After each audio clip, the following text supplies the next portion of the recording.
ዮናስ ማይናስ ሕጂውን ሳልሳይ ጊዜ ብሰለስተ ስራሓቱ ሽልማት ሻሞት ተዓዊቱ መስተመቃር ቪድዮ ክሊፕ ሸዊት ስገመይ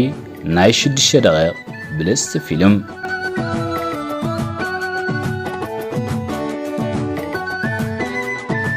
ከመይ ተቕንዩ ክቡራት ተኸታተልቲ ኤሪዛራ ኢንተርቴይንመንት መቸም ውድድር ሻሞት እንክልዓል ዮናስ ማይናስ ከይዘከርካ ክሕለፍ ዝከኣል ኣይኮነን። እዚ ኣብ ስነ ጥበባዊ ፍርያት ተንቀሳቓሲ ስእሊ ኣተኪሩ ሽልማታት ዝዕድል ስነ ስርዓት ኣብ 2018 ከምኡውን ኣብ 2019 ተኻይዱ ንዝሓለፉ 2 ዓመታት ብሰንኪ ለበዳ ኮቪድ ተሰናኺሉ ድሕሪ ምጽናዕኻ ሕጂ ኣብ ዝቕንያት ንሳልሳይ ግዜ ኣብ ዝተኻየደሉ ዮናስ ማይናስ ሕጂውን ንሳልሳይ እዋን በተኸታታሊ 3 ካብ ዝኣለየን ቪድዮ ክሊፓት ተዓወትቲ ኮይነን ኣለዋ።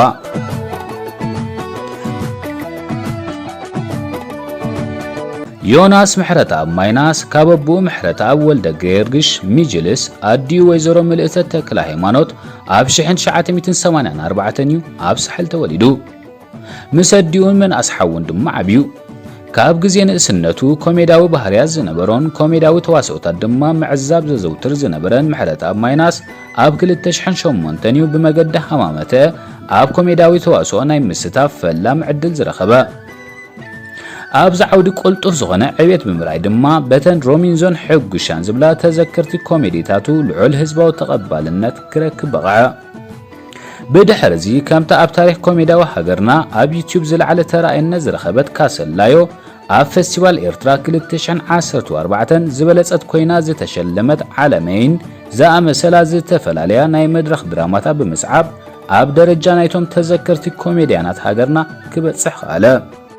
ናህሪ ዕብየት ዮናስ ማይናስ ኣብ ዓውዲ ኮሜዲ ኣብ ጥርዚ ዝበጽሐ ነታ ልዑል ተቐባልነት ዝረኸበት ካሰላዮ እትብል ስርሑ ወዲ ሾቕ ዝበሃል ሓድሽ ጠባይ ወሲኹ ብመገዲ ተኸታታሊ ቪድዮ ድራማ ክዝርጋሕ ምስ ጀመረ እዩ። እዛ ኮሜዳዊት ድራማ ዝሃነጸቶም ጠባያትን ዝጥቀሙሉ ቋንቋን ኣብ ሕብረተሰብ ኤርትራ ምናልባት ዝለዓለ ጽልዋ ዘሕደረት ምዃና ክእመነላ እንከሎ ንደራሲኣ ኣላያ ቀንዲ ገጸ ባህሪ ተዋሳይን ኮሜድያንን ዮናስ ማይናስ ድማ ኣብ ዓውዲ ኮሜዲ ክበጽሖ ክኢሉን ዘሎ ጠርዚ ዝለዓለት ምስክር እያ። ዮናስ ማይናስ ዝበዛሕና ብኮሜዳዊ ተዋሳይ ንፈልጦ እኳ እንተኾና ዓውዲ ኮሜዲ ግና እቲ እንኮ ዮናስ ማይናስ ዓወት ዝተጎናጸፈሉ ዓውዲ ስነ ጥበብ ኣይኮነን። ከም ኣባል ፖሊስ ባንድ ኮይኑ መሳርሒት ሙዚቃ ሳክስፎን ዝጻወት ክኸውን እንከሎ ሓደ ካብቶም ሃገርና ዝረኣያቶም ዝበለጹ ኣለይቲ ቪድዮ ክሊፓት እውን እዩ። ዮናስ ማይናስ ዝኣለየን ቪድዮ ክሊፓት ዳርጋ ኣብ መብዛሕትኡ እዋናት ኣብ ዝተወዳደራሎም ውድድራት ተዓወትቲ ኮይነን ክወፅአን ዝረኣያ። ኣብ ውሽጢ ሃገር እቲ ዝዓበየ ውድድር ዝኾነ ሽልማት ሻሞት ኣብ 2018 እታ ብቓል ኣብ ተወልደ መድህን ዝተደርፈት ክንራኸቢና እትብል ስእላዊት ሙዚቃ ኣብ ምድባት ዝበለጸት ስእላዊት ሙዚቃን ዝበለጸ ኣላይን ተዓዋቲት ክትከውን እንከላ ኣብ 2019 ድማ ዘይማልሰይ እትብል ሕጂውን ብቓል ኣብ ተወልደ መድህን ዝተደርፈት ስእላዊት ሙዚቃ ዝበለጸት ኮይና ክትርከብ ክኢላ። በታ ወገነይ እትብል ናይ አብርሃም ዓለም ደርፊ ድማ ዝበለጸ ኣላይ ተባሂሉ ኣብ ሓደ ዓመት ብኽልተ ስራሓቱ ዓወት ከመዝግብ በቂዑ ማይናስ። ብድሕሪዚ ዮናስ ማይናስ ኣብ ዓመተ 2021 ነዞም ኣመናት ዝመልኮም ዓውድታት ምእላይ ቪድዮ ክሊፕን ኮሜድን ብሓደ ብምጥማር ሓሚዳ ብእትብል ኮሜዳዊት ቪድዮ ክሊፕ ናብ ተዓዘብቲ ቀሪቡ። እዛ ኣዝያ ብልጽቲ ዝኾነ ስራሕ ንእለቱ ካብ ሃገር ሓሊፋ ዓለማዊ ተቐባልነት ክትረክብ እንከላ ዘለዋ ሙዚቃዊ ህርመት ከይተረፈዩ ብብዙሓት ወጻእተኛታት ዓብ ኣድናቆት ክረክብ ክኢሉ። ስእላዊት ሙዚቃ ሓሚዳ ኣበርትዖት ኣልያ ምቅንባር ሙዚቃ ብሉጽነት ስእሊ ኣልባሳት ኮሜዳዊ ትሕዝቶን ኮታ ንኹሎም ሳንዱቓት ብሉጽ ኮሜዳዊ ስእላዊ ሙዚቃ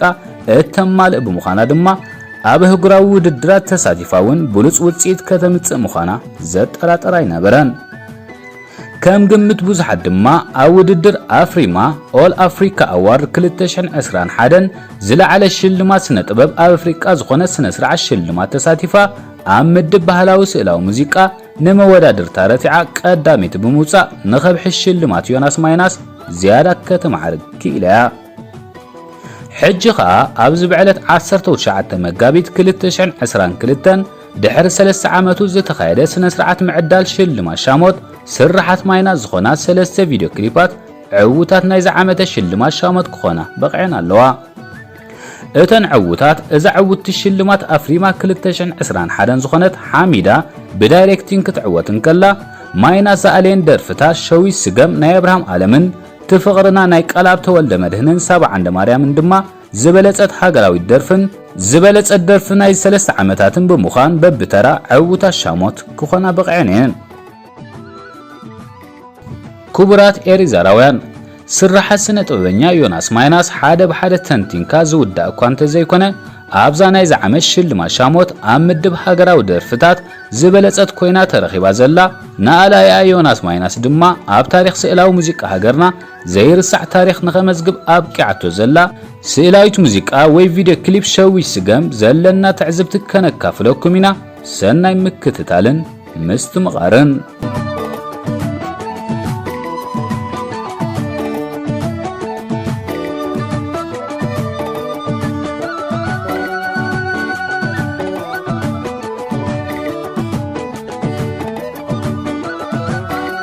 እዛ ብድምፃዊ አብርሃም ዓለም ዝተደርፈትን ዝተዜመትን በሃብቶም ተወልደ ሃፋ ድማ ዝተገጥመትን ብዮናስ ምሕረት ኣብ ማይናስ ዝተኣልየትን ስእላዊት ሙዚቃ ወይ ቪድዮ ክሊፕ በቲ መራሒ ደርግ ነበር መንግስቱ ሃይለ ማርያም ንቃልሲ ህዝቢ ኤርትራ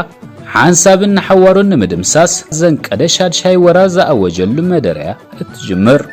ክትርኾ አንቂዳ ዘላ ታሪኽ ኣብቲ ህዝቢ ኤርትራ ልኡላውነቱ ንምውሓስ ዝለዓለ ተጻዋርነት ዝተሓተሉ እዋናት ዘጋጠመ ብምዃኑ ድማ ገና ኣብ ምጅማርያ ተራ ፍቕራዊ ዛንታ ከም ዘይኮነት እተተንብህ ድሒሮም ዝመጹ ሓደ ኣዛዚ ደርግ ክኸውን ዝኽእል ጠባይን ቀንዲ ገጸ ባህሪ ዝኾነ ብኣብርሃም ዓለም ዝውከል ብረት ዝሓዘ ተቓላሳይን ድማ ስዒቡ ዝመጽእ ዛንታ ነዞም ክልተ ንቃልሲ ህዝቢ ኤርትራ ንናጽነት ዝወከሉ ክልተ አንጻር ገጸ ባህርያት ዘማእከለ ምዃኑ ብግልጽ የብርህ ገና ሙዚቃ ከይጀመረን ከሎ ቀንዲ ገጸ ባህሪ ብሽክለታ ተወጢሕን ከሎ እቲ ናይ ደርግ ሓላፊ ዝሓዛ ተሽከርካሪት ናብ መገዲ ብምምጻእ ካብ ቀንዲ መገዲ ብዘይ ኣገባብ ክትኣልዮን መገዲ ድማ ከተሰናኽሎን ትርአ ኣብዛ ክፋል ህዝቢ ኤርትራ ኣብ ገዛእ መሬቱ ህይወት ብሰላም ንኸይመርሕ ብገዛእታ ሓይልታት ዝወርዶ መሰናኽል ብልክዕ ትገልጽ ብድሕሪ ዚ ሙዚቃ ናይ ጣዕመ ዜማ ክጅምር እንከሎ ደራፋይ ድማ ኣብ ገድሊ ኮይኑ ንሱን ኣፍቃሪቱን ብሓደ ዝተሳእልዎ ስእሊ እናረኣየ ንድሕሪት ይምለስ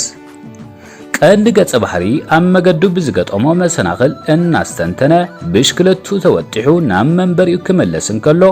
ብተዋሳኢት ኤረና ኣፈወርቂ ዝተወከለት በዓልቲ ቤቱ ድማ ኣብ ኣፍ ደገ እቲ ዝዓነወ ቤት ብፍሽኽታ ክትቅበሎ ትርአ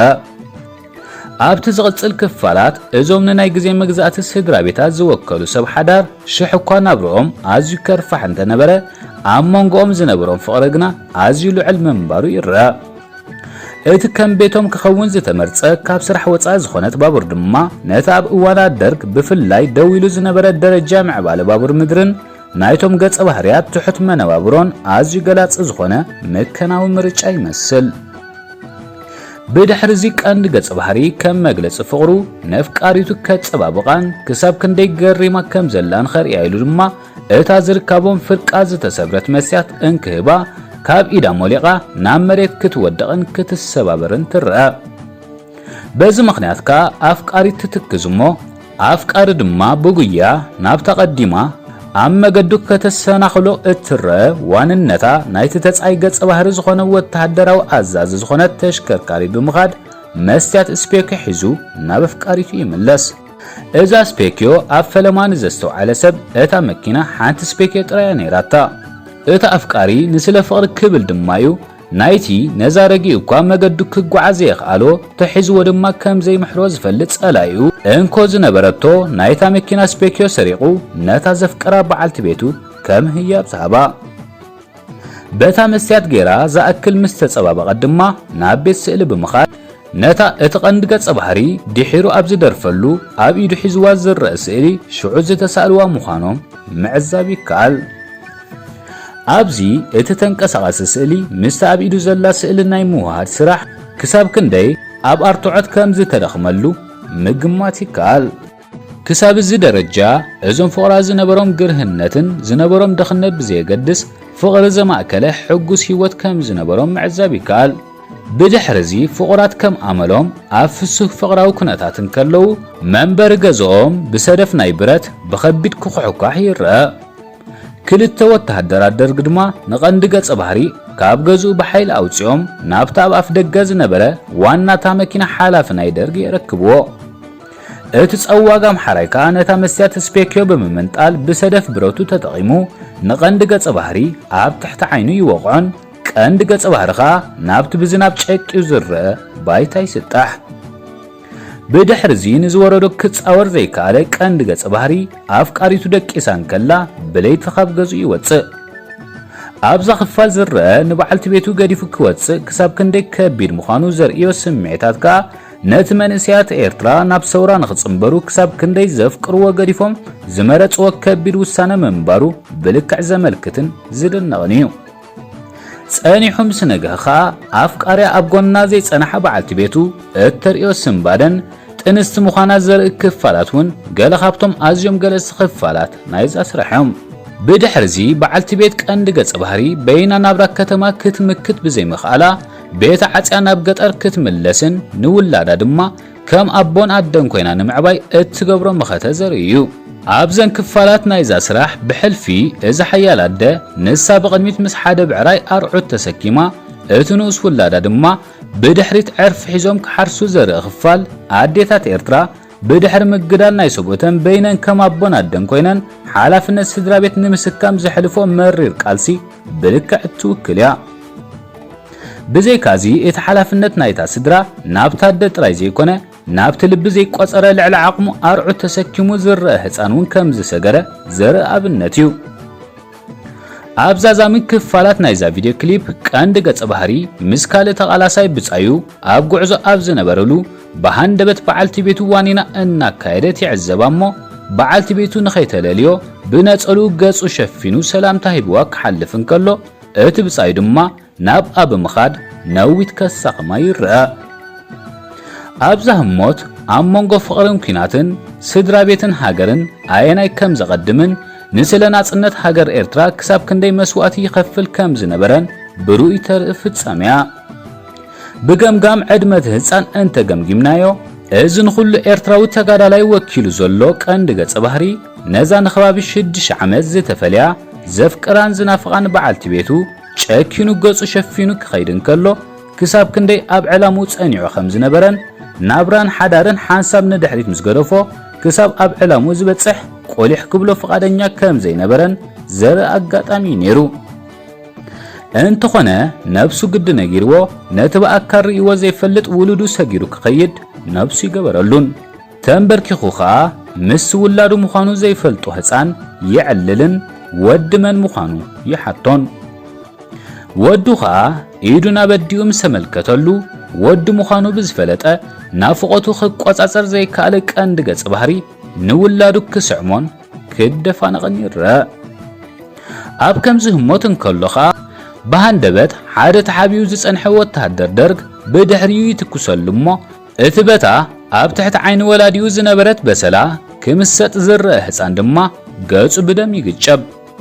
بدحرزي اتخالاي تغادالاي بقلطافه انصاصيرو نتو وتهدر درق توكيسو خودو قيرن بعلتي بيت قند غص بحر دما بغيا ولاد حقيفات وزو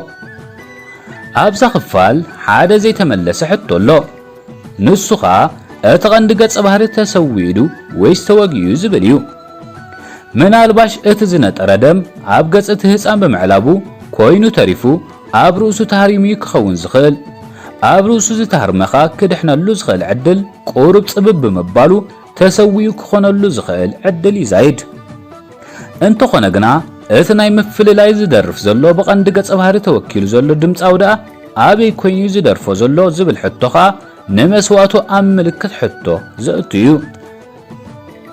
بدحرزي اتهصان ابغزا ابز نبر سئل ولادي خوينو لك عب تحت عينو بسلا كسئللو يرا ابزا خفال دراس بزغلل اجباب اتهصان ولادي كم زلليون ناديو دما مننت اتتسويدو توغيو زي فلتنايو تغالالاي نسو اتفقرون اتنافقون بعل بيتا مخانون محبات زتتقملو طبب عزيز زدنغيو نازي سعبو اتا بطئي تهاريمو كودق زتعذبتو ንሱ እተፍቅሮ አቦ ውላዳ ምዃኑ ዝፈለጠት በዓልቲ ቤት ቀንዲ ገጽ ባህሪ ንእለቱ ሃለዋታ ከተጥፍን ህይወታ ክትሓልፍን ትርአ። እቲ ህፃን ከዓ ኣብ መወዳእታ ኣብ ኣፍ ደገ ገዝኡ ኮይኑ ምስ ዝነቐጸ ንብዓቱ ይርአ። ኣብዛ መወዳእታ ክፋል ናይዛ ስራሕ ኣላይ ዝመረፃ እቲ ህፃን ምስ ዝነቐጸ ንብዓቱ ዝረአየላ ክፋል ንስምዒታት እቲ ከብድኻ ዝበልዕ ዝዘኽተመ ህፃን ንምርኣይ ዝተጠቕመሉ ጥበብ ኣዝዩ ዝድነቕ እዩ። እዛ ብሉጽነታ ዘይተጠራጠር ሙዚቃዊት ቪድዮ ክሊፕ ገለገለ ዘይተመለሱ ሕቶታት እውን ትገድፍ እያ። ሓደ ካብዚ ኣብ መዕፃዊ ናይዛ ደርፊ ኣብታ ደራፊ ኣብ ምሉእ ክፋላ ክደርፈላ ዝረአ ገረብ እታ ነፀሉ ከተንበልብልን ብረቱ ድማ ተጸጊዓን ትርአ። ሓደ ካብቲ ቀንዲ ዝመጽእ ሕቶ ድማ ቀንዲ ገጽ ባህሪ ተሰዊሉ ዝብል እዩ።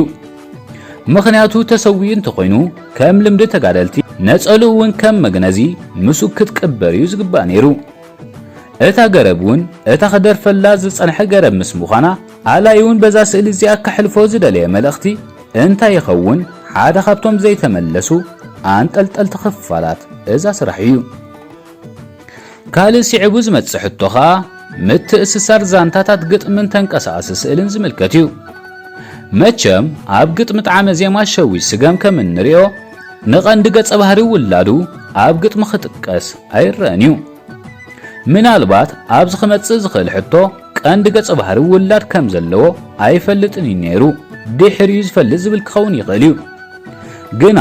ኣብ ግጥሚ ደራፊ ንውላዱ እንተ ዝጠቅስን ንበዓልቲ ቤቱ ድማ ዝተሰከመቶ ሓላፍነት ምእላይ ስድራ ቤት እንተ ዝገልጽን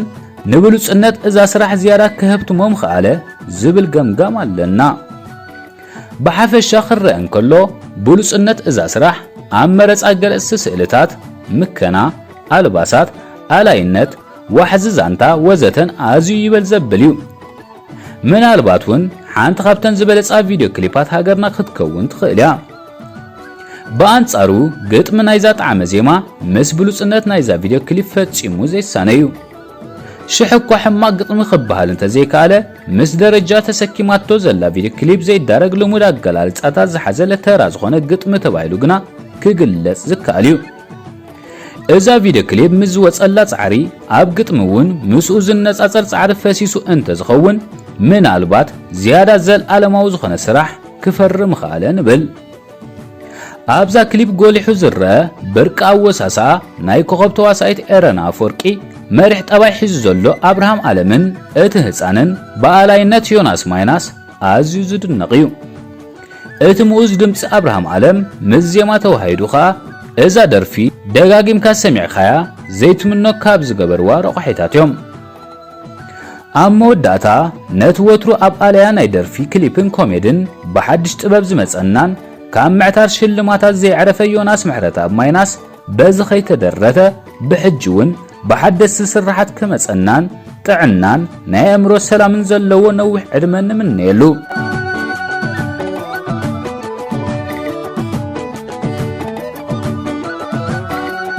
ዝኸበርኩም ተኸታተልቲ ኤሪዛራ ኢንተርቴይንመንት ዘቕረብናልኩም ትሕሶ ነዚ ይመስል ነይሩ። ኣብዞም ዘለዓልናዮም ነጥብታት ዘለኩም ሓሳባት ኣብ ቦታ ርእይቶ ክትገድፉልና ብተስፋ ንጽበ። ብፍላይ ከዓ ኣብቲ ዘለዓልናዮ አንጠልጣሊ ሕቶ ቀንዲ ገጸ ባህሪ ተሰዊዱ ወይስ ብህይወት ኣሎ ነናትኩም ርእይቶ ክትህቡና እናተጸበና እንገድፈኩም ኣዳለውቲ ቶማስ በርሀን ሙሴ ግርማጽዮንን ኢና። ክሳብ ብዝተፈለየ ትሕሶ ንራኸብ ከዓ ኣብ ዘለኹሞ ሰላምን ጥዕናን